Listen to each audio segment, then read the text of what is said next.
जय श्री कृष्णा मित्रों, गहरे शब्द में आपका स्वागत है।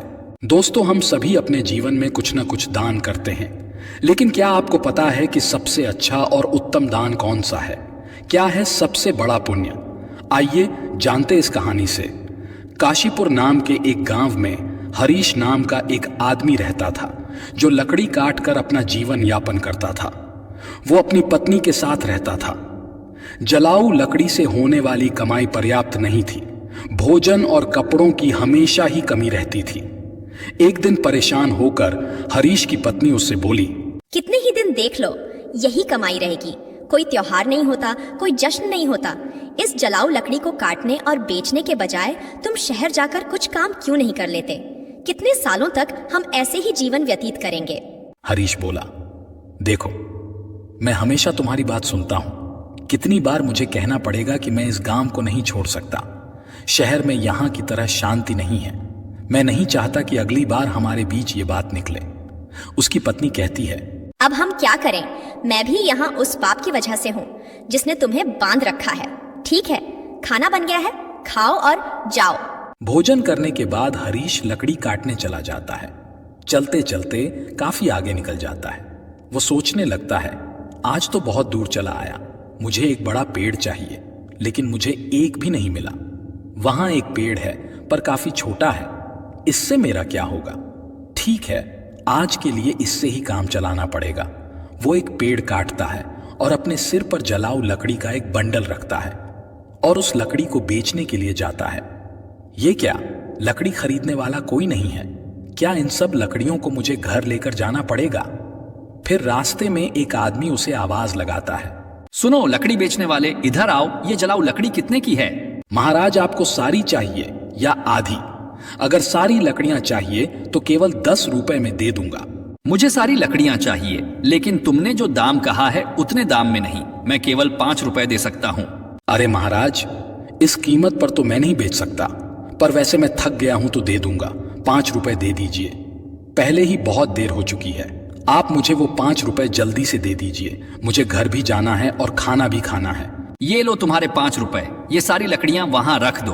वैसे तुम भूखे लग रहे हो, क्या तुम कुछ खाना खाओगे? सब तैयार है, खाना खाओ और फिर जाना। हरीश कहता है, मुझे बहुत भूख तो लगी है, लेकिन अगर मैं खाऊंगा तो आपके लिए खाना नहीं बच पाएगा। रहने दीजिए, मैं घर जाकर खाऊंगा। चिंता मत करो, तुम खा लो, उसके बाद 10 लोग और खा सकें। उतना खाना है मेरे पास। जब भी तुम्हें भूख लगे तुम यहाँ आकर खा सकते हो। हरीश पूछता है, क्या आप हमेशा ही सबको ऐसे खाना देते हैं? जब तक ईश्वर मुझे शक्ति देता है तब तक मैं ये करना चाहता हूँ, फिर भगवान की इच्छा। ठीक है, तो मैं आज खाना यहीं पर खाऊंगा। उस दिन हरीश ने उस पंडित शास्त्री के घर भर पेट खाना खाया और धन्यवाद करते हुए बोला, महाराज, आप बहुत अच्छे और उदार दिल के हैं। ऐसा अच्छा काम करने में मैं आपकी मदद करना चाहता हूं। अब से मैं 10 रुपए वाली कीमत की लकड़ियां 5 रुपए में दूंगा। ठीक है, तो अब मैं चलता हूं। ठीक है बेटा, सकुशल जा। हरीश ने अपनी काटी हुई सारी लकड़ी पंडित शास्त्री को 5 रुपए में दे दी और घर के लिए निकल गया। उसकी पत्नी बोली, क्या हुआ? इतनी देर तक क्या कर रहे थे? क्या आज तुमको कोई अच्छा सौदा मिल गया? लाओ पैसे। हरीश बोला, देखने जाओ तो सौदा अच्छा नहीं था। 5 रुपए मिले हैं, रोज से कम ही हैं, ये लो। क्या सच में तुम मुझे 5 रुपए दे रहे हो? मैंने सोचा था कि जितना तुम रोज देते हो उससे दुगना तो दोगे, लेकिन तुमने मुझे उसका आधा ही दिया है। तुम इतने लंबे समय से कहाँ थे? क्या कर रहे थे? अरे, मैं लकड़ियां बेचने निकला था, पर कोई खरीद ही नहीं रहा था। तो मैं हमारे पास के गांव गंगापुर में मिस्टर शास्त्री नाम के एक ब्राह्मण के घर गया था। वहां पर जो भी जाता है वो उन्हें प्यार से खाना खिलाते हैं। ऐसे लोगों के लिए हमें कुछ ना कुछ जरूर करना चाहिए। हरीश की पत्नी कहती है, हमेशा खाना देता है, फिर तो वह बहुत पैसे वाला होगा। नहीं तो वो ये कैसे करेगा? इतने लोगों को खाना देने वाले की तुमने कैसे मदद की? हरीश बोला, वो इतने अमीर नहीं है जितना तुम सोच रही हो। वो दान की अच्छी भावना रखते हैं। गंगापुर मंदिर के पुजारी हैं। वो अपनी कमाई से ही खाना देते हैं सबको। मैं तो पूछ रही थी कि तुमने उस ब्राह्मण की कैसे मदद की? हमारी आमदनी बहुत कम है, हम क्या मदद कर सकते हैं? स्वर्ग जाने के बारे में मत सोचो, पहले धरती के बारे में सोचो। फिर हरीश कहता है, तुम्हें पता भी है मैंने क्या किया? मैंने उन ब्राह्मण से कहा कि जो लकड़ी मैं लाता हूं उसे आधे दाम में दे दूंगा और कल से कुछ लकड़ियां उनके लिए और बाकी लकड़ियां हमारे बेचने के लिए काटूंगा। पत्नी बोली, इतना ही काफी है, लेकिन अगर तुम जलाऊ लकड़ी के 2 ढेर नहीं काट सकते तो तुम ऐसे ही 5 रुपए लेकर वापस आओ। 5 रुपए में मैं घर कैसे चलाऊं, तुम ही बताओ। हरीश बोला, जो मैं चाहता हूं उसे पूरा करने की पूरी कोशिश करूंगा और फिर भगवान की इच्छा। मैंने उन ब्राह्मण के घर खाना खाया है, तुम भी साथ चलना खाना खाने। हरीश हर दिन जलाऊ लकड़ी काटता था और मिस्टर शास्त्री से किए वादे के मुताबिक सिर्फ 5 रुपए लेता था। एक दिन मिस्टर शास्त्री भोजन करने बैठे ही थे, तभी बाहर से आवाज आई, महाराज लकड़ी लाया हूं, 5 रुपए दे दीजिए। यहां आकर अपनी लकड़ियां ले लीजिए ताकि मैं चला जाऊं। फिर शास्त्री ने कहा, देखो हरीश, मैं आज तुम्हें 5 रुपए नहीं दे सकता, तो तुम तुम्हारी लकड़ियां लो और जाओ। वापस क्यों जाऊं, यहीं के लिए लाया हूं, पैसा कल दे देना। मुझे बहुत भूख लगी है तो कुछ खाना खिला दीजिए।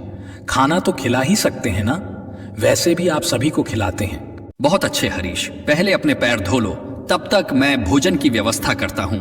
मिस्टर शास्त्री घर में जाकर अपनी पत्नी को ये बात बताते हैं। उसकी पत्नी बोली, तुमने ऐसा वादा क्यों किया? हमारे घर में खाने के लिए कुछ भी नहीं बचा है, सिवाय उस खाने के जो आप अभी खाने वाले हैं। हम इस समय हरीश को कैसे खिलाएंगे?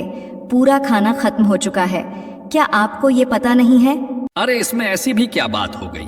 तुमने मुझे जो खाना परोसा है वो हरीश के लिए काफी है। सोच रहा हूँ कि आज उपवास कर लूं। और मुझे बताओ कि तुम ऐसा कितनी बार करोगे? जब हमारे पास उतना नहीं है तो ये सब क्यों करना है? वो सब कहाँ से लाए? सब भगवान देता है, पहले हरीश को खिला के आओ। पंडित शास्त्री ही थे जिन्होंने आने वालों को खाना दिया, भले ही उनके पास न हो। एक दिन हमेशा की तरह हरीश लकड़ी काटने जाता है। वो सोचता है, जंगल के सामने के सारे सूखे पेड़ तो मैंने काट दिए, अब बाकी बचे हरे पेड़। जंगल के अंदर जाना थोड़ा मुश्किल लग रहा है, मैं इससे पहले कभी इतना अंदर नहीं गया। मुझे सावधान रहना चाहिए, जंगली जानवर हो सकते हैं, अगर मुझे कुछ हो गया तो। ये सोचकर हरीश जंगल के बीच चला जाता है। इतनी दूर आ गया पर कोई पेड़ नहीं मिला। ये अच्छा लग रहा है, एक शाखा ही काफी है। अगर मैं इसे काटता हूं तो 3 ढेर बन जाएंगे, पहले ही बहुत देर हो चुकी है। ऐसा सोचकर हरीश उस बड़े पेड़ पर चढ़ गया और उस डाली पर बैठकर उसी डाली को काटने लगा। बहुत बड़ी शाखा होने के कारण शाखा टूटकर बगल के पेड़ के नीचे टीले पर गिर जाती है। फिर अचानक ही वहां एक तपस्वी प्रकट हो जाते हैं और क्रोध में बोलते हैं, मेरी तपस्या किसने भंग की? लगता है वो तुम ही थे। मैं तुम्हें श्राप देता हूं, तुम कुत्ते बन जाओगे। फिर हरीश घबरा कर कहता है, अरे महाराज, मुझे नहीं पता था कि आप यहाँ नीचे बैठे हैं। मैं यहाँ 100 साल से तपस्या कर रहा हूँ और तुमने मेरी तपस्या भंग की है। हरीश ने कहा, मैं तो रोज पेड़ काटने आता हूँ और जलाऊ लकड़ियां बेचता हूँ। मैंने जानबूझकर ऐसा नहीं किया, मुझे माफ कर दीजिए महाराज। कृपया इस श्राप को वापस ले लीजिए। मैंने क्रोध में आकर तुम्हें श्राप दिया क्योंकि तुमने मेरी तपस्या तोड़ी। इस श्राप को वापस लेना संभव नहीं है। जिसने श्राप दिया है उसके लिए भी संभव नहीं है। पर मैं तुम्हें एक उपाय बताता हूं, सुनो। हरीश बोला, कृपया मुझे बताइए महाराज, मैं इस श्राप से छुटकारा पाने के लिए क्या करूं? तुम ऐसे लोगों को ढूंढो जो सबसे अच्छा दान देते हों। उनके खाने के बाद अगर उनके खाने में कोई भी दाना बच जाता है तो उसे खाकर तुम श्राप से मुक्त हो जाओगे। अगर तुम अपने अभी के रंग से पूरी तरह से सफेद हो जाते हो तो तुम इस श्राप से मुक्त हो जाओगे। हरीश रोते हुए कहता है, मैं अपनी पत्नी को रोजाना जलाऊ लकड़ी काटने से मिलने वाले पैसों से सहारा देता हूं। अब मैं कुत्ता बन गया हूं तो मेरी पत्नी का क्या होगा महाराज? चिंता करने की जरूरत नहीं है। तुम्हारी पत्नी को कपड़ों की कोई कमी नहीं होगी। भगवान है जो इसकी व्यवस्था करेंगे। इस बार जब श्राप टूटेगा तो तुम अपने कष्टों से मुक्त हो जाओगे और धन धान्य से सुखी जीवन व्यतीत करोगे। हरीश श्राप के कारण कुत्ते में बदल जाता है। मुझे अब इजाजत दीजिए महाराज। इतना कहकर वो श्राप से छुटकारा पाने के लिए यात्रा शुरू करता है। वो सोचने लगता है, जैसा ऋषि ने कहा था, मुझे सबसे अच्छा दान देने वाले कहाँ मिलेंगे? मेरी कुछ भी समझ नहीं आ रहा। हाँ, पंडित शास्त्री है ना, वो बड़े ही उदार दिल के आदमी हैं। अपने पहले प्रयास के रूप में पंडित शास्त्री के पास जाता हूं। हरीश कुत्ते के रूप में शास्त्री के घर जाता है। शास्त्री अपनी पत्नी से कहता है, चलो अच्छा हुआ, आज मैं बिना किसी परेशानी के सभी मेहमानों को खाना खिला पाया। सच में मैं बहुत संतुष्ट हूँ। भगवान मुझे उन सभी को खाना खिलाने की शक्ति दे जो आज यहाँ आए हैं। शास्त्री के खाना खा लेने के बाद उसकी पत्नी ने बाकी खाना बाहर फेंक दिया। हरीश कुत्ते के रूप में वहां आया और शास्त्री के खाने से बचा हुआ खाना खा लिया। खाना खाते ही उसका आधा शरीर तुरंत सफेद हो जाता है। हरीश खुश होकर कहता है, मुझे लगा ही था कि पंडित शास्त्री बहुत ही उदार आदमी हैं। मुझे तुरंत ही आधे श्राप से मुक्ति मिल गई, लेकिन पूरी तरह श्राप मुक्त होने के लिए किसी दूसरे आदमी को ढूंढना होगा। कोई आसपास मिल सकता है, शायद मुझे श्राप से मुक्ति मिल सकती है। अगर दिए गए श्राप से मुझे मुक्ति मिल जाती है तो श्राप से मुक्त होने के बाद मैं धन धान्य और सुख के साथ रहूंगा। मैं चाहे कितने भी साल लकड़ियां काट लूं, कभी इतना बड़ा नहीं बन पाऊंगा। लेकिन ये तो मेरे साथ अच्छा ही हुआ। मुझे श्राप देने के लिए बहुत बहुत धन्यवाद महाराज। इतना कहकर हरीश दूसरे आदमी को खोजने लगता है। एक दिन संतोष नाम का एक आदमी हल जोतते हुए हरीश को दिखाई देता है। ये देखकर हरीश उसके घर के सामने जाता है। वहां से गाय दान लेने वाला सुरेश गाय को लेकर संतोष के बारे में सोचता है। संतोष बहुत ही पवित्र आदमी है। वो सिर्फ मुझे ही नहीं, कई लोगों को गाय दान कर रहा है। ऐसे लोगों को आशीर्वाद मिलना चाहिए। हरीश उसकी बातें सुनकर कहने लगता है, वाह वाह, आज मुझे श्राप से मुक्ति मिल जाएगी। ये आदमी उस पंडित शास्त्री के समान ही होना चाहिए जो सबसे अच्छा दान कर रहा है। रुक कर देखता हूं कि वो कब खाना खाता है। हरीश के वहां बहुत देर तक इंतजार करने के बाद संतोष ने अपना खाना खाया और पत्ते को बाहर फेंक दिया। हरीश तुरंत जाकर उस पत्ते का बचा हुआ खाना खा लेता है। हरीश आश्चर्य से कहता है, अरे कोई रंग नहीं उतरा। संतोष ने गाय का दान किया था, फिर रंग क्यों नहीं बदला? मुझे कुछ समझ नहीं आ रहा। वो वापस आकर शास्त्री जी के घर के बाहर बैठ गया। वहां दो आदमी आपस में बात कर रहे थे। अरे सुशील, आज संतोष ने फिर गाय का दान दिया। वो चाहे कितना ही दानी दिखता हो, वो हमेशा गांव के बाहर वालों को ही बुलाकर दान देता है। अगर तुम सच जानोगे तो चौंक जाओगे। उसकी सारी गाय 2 महीने से ज्यादा दूध नहीं देती। उसे ये पहले से ही पता होता है, और फिर उन्हें बैठाकर क्यों खिलाए? इसलिए दान कर देता है। वो कभी दूध देने वाली अच्छी गाय दान नहीं करता। ऐसा है क्या? अगर वो ऐसा करता है तो अवश्य ही उसे पाप लगेगा। हमारे राजा की तरह कोई भी नहीं कर सकता। वो एक महान दानी है। 1 हफ्ते से खाना दे रहे हैं और कल आखिरी दिन अन्नदान के साथ वस्त्र दान भी करने वाले हैं। वो वहां सबके साथ 1 हफ्ते से खाना खा रहे हैं। कभी उनके जैसा धर्मी देखा है कहीं? अरे ये तो कुछ नहीं, उन्होंने हमारे लिए अच्छी सड़कें बनवाई हैं, हर जगह कुएं और तालाब भी खुदवाए हैं। मतलब उन्होंने बहुत कुछ किया है। ऐसा धर्मी मैंने कहीं नहीं देखा। ये बातें सुनकर हरीश बहुत खुश हुआ।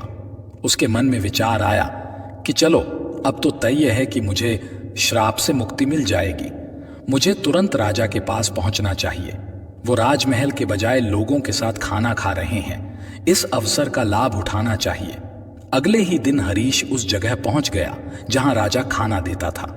वहां उसने राजा को कपड़े बांटते हुए देखा। वो सोचने लगा, राजा कितने अच्छे हैं, वो खाना देने के साथ साथ सभी लोगों को कपड़े भी दे रहे हैं। मैं जिस दूसरे आदमी को ढूंढ रहा था, अवश्य ही ये वही राजा हैं। राजा के खाने तक इंतजार करना होगा। राजा के खाने के बाद सैनिक उस पत्ते को बाहर फेंक देते हैं जिसमें राजा ने खाना खाया था। ये देखकर हरीश वहां जाता है और पत्ते में से खाना खाता है। फिर आश्चर्यजनक रूप से खुद को देखकर कहता है, अरे ये क्या? इतने महान दानी राजा का भोजन करने के बाद भी मेरा रंग नहीं बदला। ये श्राप तो दूसरी तरह का लग रहा है। मुझे तुरंत उस ऋषि के पास जाना चाहिए जिसने मुझे ये श्राप दिया। हरीश उस स्थान पर पहुंचता है जहां ऋषि थे। वो ऋषि को प्रणाम करता है। तपस्वी उसे निराश देखकर पूछते हैं, क्या हुआ हरीश? ऐसा लगता है कि तुम्हें अभी तक केवल एक ही आदमी मिला है, केवल आधा रंग बदला है। क्या तुम्हें और कोई नहीं मिला? श्राप मिले हुए बहुत दिन हो गए। फिर हरीश कहता है, मुझे तो शंका है, पंडित शास्त्री का खाना खाकर मैं आधा सफेद हो गया। इसके बाद मैंने उनसे भी ज्यादा दान करते लोगों को देखा। उन्होंने जो खाना खाया उसे खाने से कोई फायदा नहीं हुआ महाराज। इसके अलावा हमारे शहर के राजा बहुत धर्मी हैं। 1 हफ्ते तक उन्होंने सबको खाना दिया, कपड़े भी दिए। इतने धर्मपरायण आदमी द्वारा खाया हुआ खाना खाने के बाद भी मैं श्राप से मुक्त नहीं हो पाया। इसमें कुछ रहस्य है महाराज, मुझे नहीं समझ आ रहा। आप ही बताइए ना महाराज। फिर ऋषि ने उससे कहा, तुमने जितने को भी देखा उनमें से किसी के भी द्वारा दिया गया दान सच्चा दान नहीं था।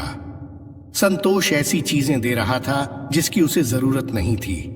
अगर उसे उनकी जरूरत होती तो वो उन्हें दान ही नहीं करता। ऐसे ही राजा जो कुछ भी देता है उसे दान नहीं माना जाएगा, क्योंकि राजा खुद नहीं कमाता। वो तुम्हारे द्वारा दिए करो में से चुकाए गए धन को उस राज्य के लोगों पर खर्च करता है। कल के दान में भोजन और वस्त्र आपके द्वारा कर के रूप में ही दिए गए थे। इसीलिए जो भी दान उसने कल किए उसे दान नहीं माना जाएगा। ये लोगों का पैसा है और लोगों पर खर्च कर रहा है। समझ रहे हो तुम इसमें राजा का दान कहाँ है? इसलिए राजा ने जो समृद्ध भोजन खाया वो तुम्हें श्राप से मुक्त नहीं कर पाया। देखो हरीश, सही दान जो उस शास्त्री ने भूखे को खाना दिया वो था। भले ही उन्होंने खाना नहीं खाया, इसलिए उसका दान सबसे अच्छा है। कुछ और प्रयास करो, तुम श्राप से मुक्ति पाने के करीब हो। समझ गया महाराज, धन्यवाद। हरीश उदास मन से वहां से चला जाता है। बाप रे, कितनी दूर चला आया। बहुत भूख लगी है। अच्छा होगा कि पास में कुछ खाना मिल जाए। वहां पास में एक बूढ़ा आदमी घड़े में पानी ले जाता हुआ उसे दिखाई दिया। वहां 2 लोग बातें कर रहे थे। उस बूढ़े आदमी को देख रहे हो? वो घड़े में पानी लाता है और वहां रखता है। इस धूप वाले रास्ते से गुजरने वालों के लिए पानी लाता है। ये बूढ़ा आदमी ऐसा लग रहा है जैसे ये 90 साल से अधिक का है। इसका काम काबिले तारीफ है। बूढ़ा आदमी जो खाना लाया था उसे निकालकर खाने लगता है। भूखा हरीश बूढ़े आदमी के पास जाता है। बूढ़ा आदमी अपने खाने में से कुछ लेता है और हरीश को देता है। हरीश इसे खाते ही श्राप से मुक्ति पाकर एक आदमी बन जाता है। उसने बूढ़े आदमी को धन्यवाद किया और वापस लौट आया। क्या बात है, दान कभी भी छोटा या बड़ा नहीं होता। दूसरों की भूख मिटाने वाले शास्त्री और प्यास बुझाने वाले उस आदमी जैसा होता है। सबसे अच्छा दान खुद के बजाय दूसरों की मदद करना होता है। ऐसे ही चलते चलते हरीश अपनी पत्नी के पास गांव पहुंच जाता है और खुशी से रहने लगता है। उधर पंडित शास्त्री ने इतना दान कर दिया था कि उसके पास खाने को भी कुछ नहीं रह गया था। जब उसकी पत्नी ने उससे कहा कि पास के गांव में एक सेठ जी रहते हैं और वो पुण्य को मोल में खरीद लेते हैं, अतः आप उनके पास जाकर और अपना कुछ पुण्य बेच करके कुछ पैसा ले आइए, जिससे अपना कुछ काम चल जाए। शास्त्री की इच्छा ना रहते हुए भी वो पत्नी के बार बार कहने पर वहां जाने को तैयार हो गया। उसकी स्त्री ने उसके खाने के लिए उसे 4 रोटियां बनाकर साथ में दी थी। वो अपने घर से चल दिया और जब उस नगर के समीप पहुंचा जिसमें वो सेठ रहते थे, वहां एक तालाब था। वहीं स्नान आदि कर्मों से निवृत्त होकर वो रोटी खाने के लिए बैठा ही था कि इतने में एक कुतिया उसके सामने आ गई। उस कुतिया ने वन में बच्चों को जन्म दिया था। उसके बच्चे और वो कुतिया सभी 3 दिनों से भूखे थे। भारी बरसात हो रही थी, उसी के कारण वो बच्चों को छोड़कर शहर में नहीं जा सकती थी। कुतिया को भूखा देखकर शास्त्री ने उस कुतिया को एक रोटी दे दी। उसने उस रोटी को खा लिया, फिर दूसरी रोटी दी तो दूसरी रोटी को भी उस कुतिया ने खा लिया। इस प्रकार उसने एक एक करके 4 रोटियां कुतिया को खिला दी। कुतिया रोटी खाकर तृप्त हो गई। फिर वो वहां से भूखा ही उठकर चल दिया। फिर वो उस सेठ के पास पहुंचा। सेठ के पास जाकर उसने अपना पुण्य बेचने की बात सेठ से कही। सेठ ने कहा, आप दोपहर के बाद आइए। उस सेठ की पत्नी बहुत पतिव्रता थी। उसने अपनी पत्नी से पूछा कि एक महाजन आया है और वो अपना पुण्य बेचना चाहता है, इसलिए तुम मुझे बताओ कि उसके पुण्यों में से कौन सा पुण्य सबसे बढ़कर है जिसे मैं ले लूं। सेठ की पत्नी ने कहा, आज जो उसने तालाब पर बैठकर एक भूखी कुतिया को 4 रोटियां दी हैं, उस पुण्य को खरीदना चाहिए। क्योंकि उसके जीवन का यह सबसे बड़ा पुण्य है। नियत समय पर शास्त्री सेठ के पास आया और सेठ से बोला, आप मेरे पुण्यों में से कौन सा पुण्य खरीदेंगे? सेठ ने कहा, आज आपने जो यज्ञ किया है हम उसी यज्ञ के पुण्य को लेना चाहते हैं। शास्त्री बोला, मैंने तो आज कोई यज्ञ नहीं किया, मेरे पास तो इतना पैसा ही नहीं था, मैं यज्ञ कैसे करता और कहां करता? इस पर सेठ ने कहा, आपने जो आज तालाब पर बैठकर एक भूखी कुतिया को 4 रोटियां दी हैं, मैं उसी पुण्य को लेना चाहता हूं। शास्त्री ने पूछा, उस समय तो वहां कोई नहीं था, मुझे कोई देख भी नहीं रहा था, फिर आपको इस बात का पता कैसे लगा? सेठ ने कहा कि मेरी पत्नी पतिव्रता है, उसी ने ये सब बातें मुझे बताई हैं। तब शास्त्री ने कहा, बहुत अच्छा, ले लीजिए, परंतु उसका मूल्य आप क्या देंगे? सेठ ने कहा, आपकी रोटियां जितने वजन की थीं उतने ही हीरे मोती मैं तौल कर दे दूंगा। शास्त्री ने स्वीकार कर लिया और उसकी सम्मति के अनुसार सेठ ने एक अंदाज से उतने ही वजन की 4 रोटियां बनाकर तराजू के एक पलड़े पर रख दी और दूसरे पलड़े पर हीरे मोती आदि रख दिए, किंतु बहुत से रत्नों के रखने पर भी वो रोटी वाला पलड़ा उठा नहीं। इस पर सेठ ने कहा कि और रत्नों की थैली लाओ। जब उस शास्त्री ने अपने इस पुण्य का इस प्रकार का प्रभाव देखा तो उसकी आंखें खुल गईं। उसने कहा कि सेठ जी, मैं अभी इस पुण्य को नहीं बेचूंगा। सेठ बोला, जैसी आपकी इच्छा। इसके बाद वो शास्त्री वहां से चला गया और उसी तालाब के किनारे से जहां बैठकर उसने कुतिया को रोटियां खिलाई थीं, थोड़े से चमकदार कंकड़ पत्थरों को तथा कांच के टुकड़ों को कपड़े में बांधकर अपने घर चला आया। घर आकर उसने वो पोटली अपनी पत्नी को दी और कहा, इसको भोजन करने के बाद खोलेंगे। ऐसा कहकर वो बाहर चला गया। उसकी पत्नी के मन में उस पोटली को देखने की बहुत इच्छा हो रही थी। उसने उस पोटली को खोला तो उसमें हीरे पन्ने, माणिक आदि रत्न जगमगा रहे थे। वो बड़ी प्रसन्न हुई। थोड़ी देर बाद जब वो शास्त्री वापस आया तो स्त्री ने पूछा, इतने हीरे पन्ने कहां से ले आए? शास्त्री बोला, क्यों मजाक करती हो? स्त्री ने कहा, मजाक नहीं, मैंने स्वयं खोल कर देखा है, उसमें तो ढेर के ढेर बेशकीमती हीरे पन्ने भरे पड़े हैं। शास्त्री बोला, मुझे लाकर दिखाओ। उसने पोटली खोलकर उसके सामने रख दी थी। वो उन्हें देखकर चकित हो गया। उसने इसको अपने उस पुण्य का प्रभाव समझा जो उसने कुतिया को रोटियां खिलाई थी। फिर उसने अपनी यात्रा का सारा वृतांत अपनी पत्नी को कह सुनाया। दोस्तों, इस कहानी का अभिप्राय ये है कि अभावग्रस्त आतुर प्राणी को दिए गए दान का अनंत गुना फल हो जाता है। वही सबसे बड़ा दान होता है और सबसे बड़ा पुण्य भी होता है। भगवान की दया के प्रभाव से कंकड़ पत्थर भी हीरे पन्ने बन जाते हैं। दोस्तों, इस प्रकार दीन दुखी और अनाथ को दिया गया दान उत्तम है। किसी को संकट के समय दिया हुआ दान बहुत ही लाभकारी होता है। भूकंप, बाढ़ या अकाल आदि के समय आपातग्रस्त प्राणी को एक मुट्ठी चना देना भी बहुत उत्तम दान माना जाता है। वो सबसे बड़ा पुण्य होता है और जो विधि पूर्वक सोना, गहना, तुला दान आदि किया जाता है या दिया जाता है, उससे उतना लाभ नहीं होता जितना आपत्तिकाल में दिए गए थोड़े से दान का होता है।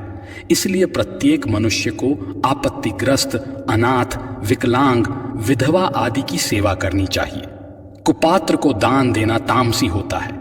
मान, बड़ाई या प्रतिष्ठा के लिए दिया हुआ दान राजसी है, क्योंकि मान, बड़ाई, प्रतिष्ठा भी पतन करने वाली होती है। आज तो ये मान प्रशंसा हमें मीठी लगती है, पर उसका निश्चित परिणाम पतन का होता है। अतः मान बड़ाई की इच्छा का त्याग करके ही दान करना चाहिए और उसी का अनंत गुना फल हो जाता है। वही सबसे बड़ा पुण्य माना जाता है। दोस्तों, दान का महत्व त्याग का होता है, वस्तु के मूल्य और संख्या का नहीं होता। ऐसी त्याग भावना से जो सुपात्र को जिस वस्तु का जिसके पास अभाव है उसे वो वस्तु देना और उसमें किसी प्रकार की कामना को ना रखना उत्तम दान कहलाता है और उसका पुण्य अनंत गुना होता है।